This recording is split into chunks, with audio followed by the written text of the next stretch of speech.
ఇప్పుడు నేను చెప్పబోయే కార్ ఉంది భయ్యా. అది లిటరల్లీ కార్ కాదది. ఒక యానిమల్, ఒక జంతువులాగా బిహేవ్ చేస్తుంది. దాంట్లో ఉన్న ఫీచర్స్ అలా ఉన్నాయి. సో, దానివల్ల దాన్ని యానిమల్ అని అనొచ్చు కార్ ఇండస్ట్రీలో. ఎందుకంటే రీసెంట్‌గా 2025లో బీవైడీ రిలీజ్ చేసిన ఒక car, sports car, specially car కూడా కాదు, స్పోర్ట్స్ కార్, యాంగ్ వాంగ్ యూ9 అని చెప్పి ఒక కార్ని రిలీజ్ చేసింది. వరల్డ్స్ ఫాస్టెస్ట్ కార్ భయ్యా. దాన్ని మించిన స్పీడ్ ఈ భూమి మీద ఇంకా లేదు ఏ స్పోర్ట్స్ కార్ కూడా. ఆల్రెడీ బుగాటికి ఉన్న రికార్డ్ని కూడా అది బ్రేక్ చేసింది. 500 కిలోమీటర్లు/హవర్ స్పీడ్తో వెళ్తుంది. నమ్ముతారా?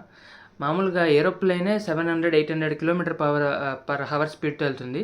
అలాంటిది ఈ కారు 500 కిలోమీటర్/హవర్ స్పీడ్. అదే కాకుండా వరల్డ్స్ ఫాస్టెస్ట్ ఈవీ కూడా, ఎలక్ట్రిక్ వెహికల్. ఈ మామూలు కార్లో ఒక ఇంజన్ తయారు చేసి డీజిల్ పెట్రోల్ ఇంజన్తోనే స్పోర్ట్స్ కార్ తయారు చేసి మనం హై స్పీడ్ని అచీవ్ చేయడం వేరు. ఒక ఎలక్ట్రిక్ వెహికల్లో ఆల్రెడీ ఒక పెట్రోల్ డీజిల్ ఇంజన్ సాధించిన హై స్పీడ్ని దాటడం వేరు. సో అలా ఈ కార్ స్పెషాలిటీ ఏంట్రా అంటే, ఎలక్ట్రిక్ వెహికల్ అయ్యి ఉండి fastest electric vehicle, fastest production car on this earth. మన భూమి మీద ఉన్న అన్ని కార్స్లో ఫాస్టెస్ట్ ప్రొడక్షన్ కార్. ఎందుకు ప్రొడక్షన్ కార్ అంటే, ప్రొడ్యూస్ చేసిన కార్స్ అన్నిట్లో ఇదే ఫాస్టెస్ట్ అనమాట. సో ఇవి సరే, ఇవన్నీ మామూలే కదా భయ్యా, ఇందులో అంత స్పెషల్ ఏముంది అని మీరు అనుకోవచ్చు. ఇవే కాకుండా ఇందులో ఫీచర్స్ ఎలా ఉన్నాయంటే, దీన్ని లిటరల్లీ డాన్సింగ్ కార్ అంటారు. Dancing car. ఎందుకు డాన్సింగ్ కార్ అంటారంటే, దీనికి ఉన్న సస్పెన్షన్ అలాంటిది.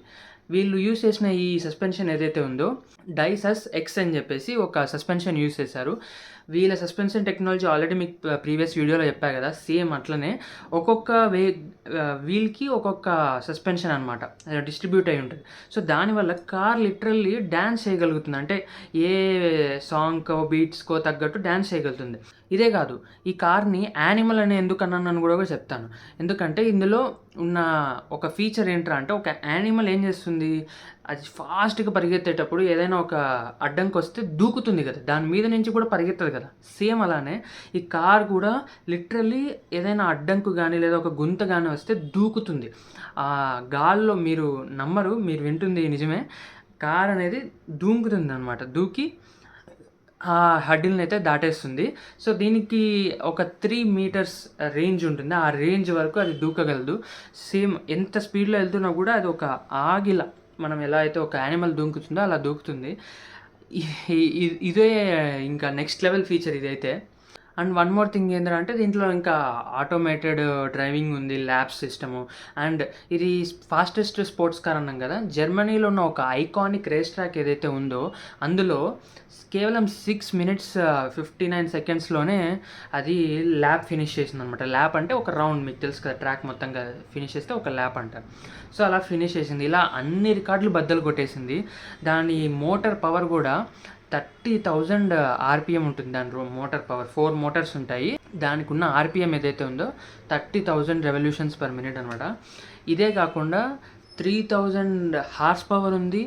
ప్లస్ దాని ప్లాట్ఫామ్ ఏదైతే ఉందో, ఎలక్ట్రిక్ ప్లాట్ఫామ్ కదా, ఇది ఎలక్ట్రిక్ కార్ కాబట్టి అది 1200 volts ultra high electric platform అనమాట. సో దీనివల్ల దీనికి డ్యూయల్ ఛార్జింగ్ పాయింట్స్ ఉంటాయి. 2 sides నుంచే ఛార్జ్ చేయాలి, ఎందుకంటే అంత పవర్ఫుల్ బ్యాటరీ అండ్ ఇంజిన్ కాబట్టి. సో ఇలా ఈ కార్ అయితే మొత్తం స్పోర్ట్స్ కార్ ఇండస్ట్రీని షేక్ చేసేసింది.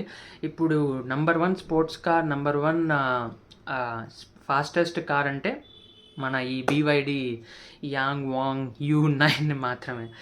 సో ఎలా అయితే ఈ బీవైడీ అన్ని రంగాల్లో, ఒక్కటి కాదు, ఎలక్ట్రిక్ అని చెప్పి దాంట్లో కాదు, స్పోర్ట్స్ కార్లోకి వెళ్తుంది, ఇంకా లేని కొత్త సస్పెన్షన్ టెక్నాలజీ, ఒక కొత్త రికార్డ్స్ని సృష్టిస్తుంది. 3 wheels మీద వెళ్ళలేదని చెప్పాను కదా, 3 wheels మీద డ్రైవ్ చేయగలుగుతుంది కార్ని అని. సో అలా ఈ ఇంజనీరింగ్ మార్వెల్ అని చెప్పచ్చు ఈ కార్ని, లిటరల్లీ ఇంజనీరింగ్ మార్వెల్. సో ఈ కంటెంట్ మీకు నచ్చినట్లయితే like, share and subscribe to my channel.